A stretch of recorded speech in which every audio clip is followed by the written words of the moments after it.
We're continuing to follow breaking news this morning where a church in Quincy is on fire. Let's get you back out to that scene live this morning. We've confirmed this is the Faith Heritage Church along West Jefferson Street. You see crews on scene here high in the sky using water to put the fire out.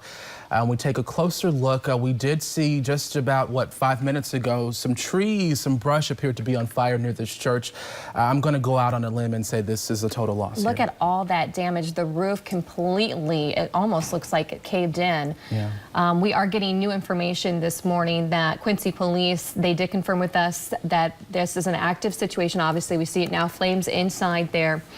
We do not know if anyone was inside the church this morning when the fire broke out or the details about how this occurred, but Jada Williams is heading to the scene right now. She will give us the latest information when it becomes available in the next few minutes.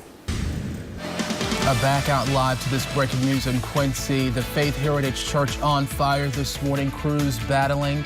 You see the water to put that fire out this morning. Our Jada Williams is heading to the scene as we speak. We'll get an update for you as soon as possible.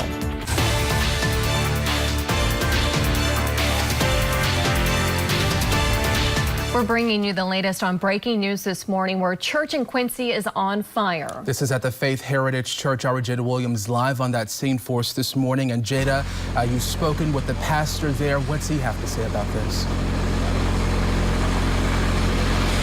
Yeah, I am here with Pastor Paul Ladd of Faith Heritage Church, and currently behind us, your church is on fire. Now, just tell me, what's going through your mind right now? There's not much that can go through somebody's mind. This church has a rich heritage in this city. Has been a staple in this city for quite some time, for over 100 years. And times like these are truly dark and they're devastating, but one thing that I've always found out through my whole life, that Jesus is king and nothing else matters, and he always takes care of his children. And in talking to you, you've had a pretty positive outlook. Yep. So what are the plans for Sunday morning? Have church. The church is not a building. The church is the body. Christ resides in me. Christ resides in our congregation, and we're going to continue to worship his holy name. Listen, if Paul and Silas, sitting in jail, facing death, can worship God, then I could worship God, facing a fire in my church. All right, well, so what happens next? We talked about Sunday morning, but as far as having a building, have you started to brainstorm that? Of course. First steps, go through the fire marshals, and the investigators, wait on that.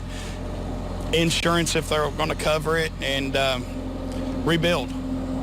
Now, have you heard from any members of your congregation this morning about what's happening? I've heard from a couple of them, devastated, obviously. I didn't feel like waking up all of them at 3:30 in the morning.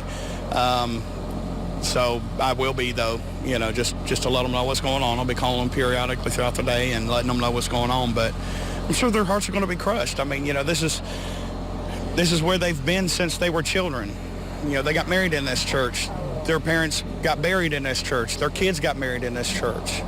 I've only been here for over a year and a half, but there's a strong heritage of this church here in this city, so they're going to be devastated, but there is a promise in God, and he gives us that everlasting hope that everything's going to be okay. Well, thank you so much for taking the time to speak with me, Pastor Paul. Thank you, now, Dave. we will continue to update you guys with this fire. The cause is still unknown. As you can see, they're still fighting it behind me. But stick with us on air and online. We'll have the latest updates. Reporting live in Quincy, Jada Williams, WTXL, ABC 27.